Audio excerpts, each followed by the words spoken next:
अध्याय 14।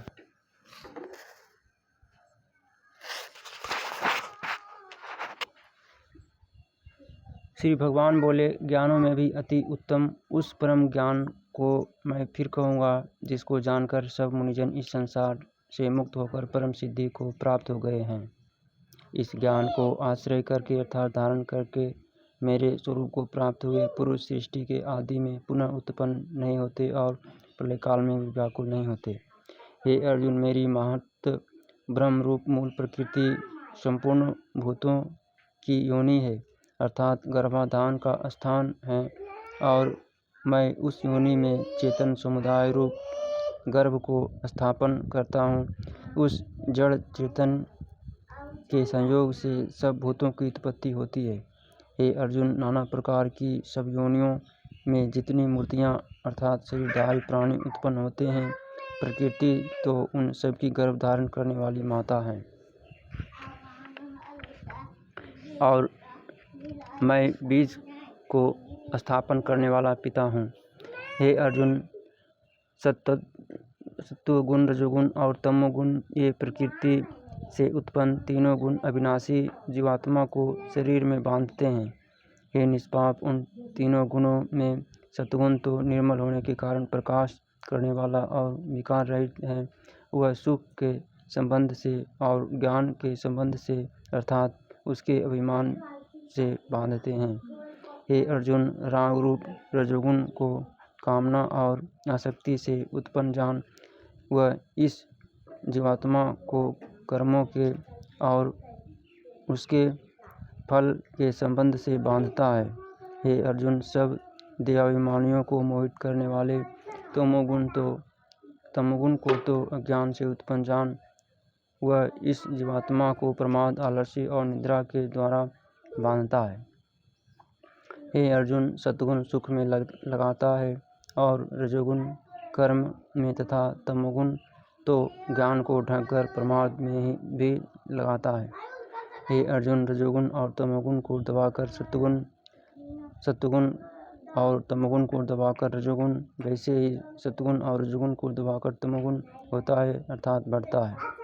जिस समय इस देह में तथा अंतःकरण और इंद्रियों में चेतनता और विवेक शक्ति उत्पन्न होती है, उस समय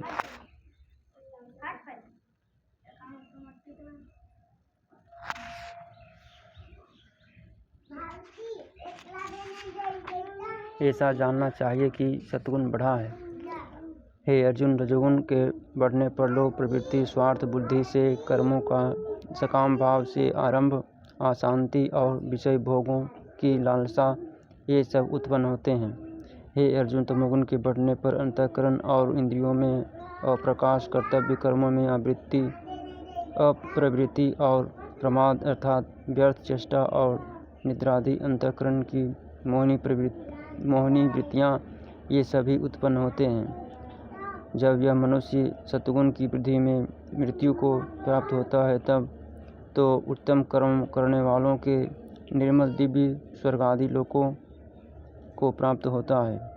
रजोगुण के बढ़ने पर मृत्यु को प्राप्त होकर कर्मों की आसक्ति वाले मनुष्यों में उत्पन्न होता है, तथा तमोगुण के बढ़ने पर मरा हुआ मनुष्य, कीट, पशु आदि मूढ़ योनियों में उत्पन्न होता है। श्रेष्ठ कर्म का तो सात्विक अर्थात सुख, ज्ञान और वैराग्य आदि निर्मल फल कहा है। राजस कर्म का फल दुख एवं तामस कर्म का फल अज्ञान कहा है।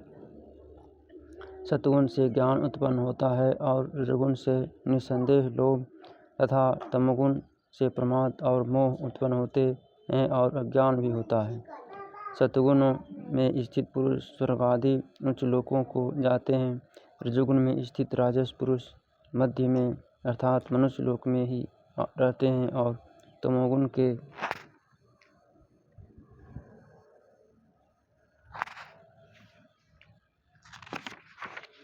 कार्य रूप निद्रा, प्रमाद और आलस्य आदि में स्थित तामस पुरुष अधोगति को अर्थात कीट, पशु आदि नीच योनियों को तथा नरकों को प्राप्त होते हैं।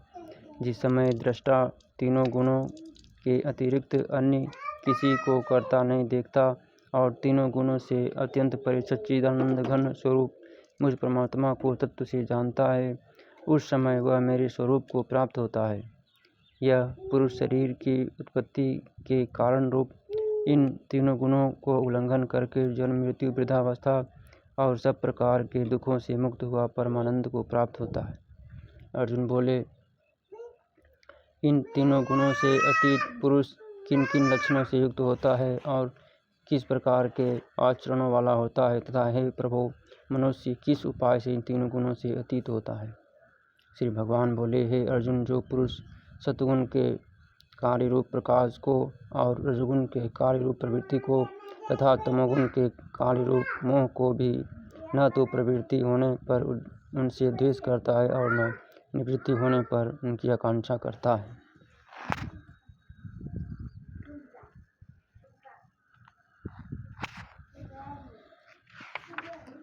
जो साक्षी के सदृश स्थित हुआ, गुणों के द्वारा विचलित नहीं किया जा सकता और गुण ही गुणों में बरसते हैं, ऐसा समझता हुआ जो सच्चिदानंद घन परमात्मा में एक ही भाव से स्थित रहता है एवं उस स्थिति से कभी विचलित नहीं होता, जो निरंतर आत्मभाव में स्थित दुख सुख को समान समझने वाला, मिट्टी पत्थर और स्वर्ण में समान भाव वाला, ज्ञानी प्रिय तथा अप्रिय को एक सा मानने वाला और अपनी निंदा स्तुति में भी समान भाव वाला है, जो मान और अपमान में सम है, मित्र और बैरी के पक्ष में भी सम है एवं संपूर्ण आरंभों में कर्तापन के अभिमान से रहित है, वह पुरुष गुणातीत कहा जाता है। और जो पुरुष अव्यभिचारी भक्ति योग के द्वारा मुझको निरंतर भजता है, वह भी इन तीनों गुणों को भलीभांति लांघकर सच्चिदानंद घन ब्रह्म को प्राप्त होने के लिए योग्य बन जाता है, क्योंकि उस अविनाशी पर ब्रह्म का और अमृत का तथा नित्य धर्म का और अखंड एक रस आनंद का आश्रय मैं हूँ। 14वां अध्याय समाप्त।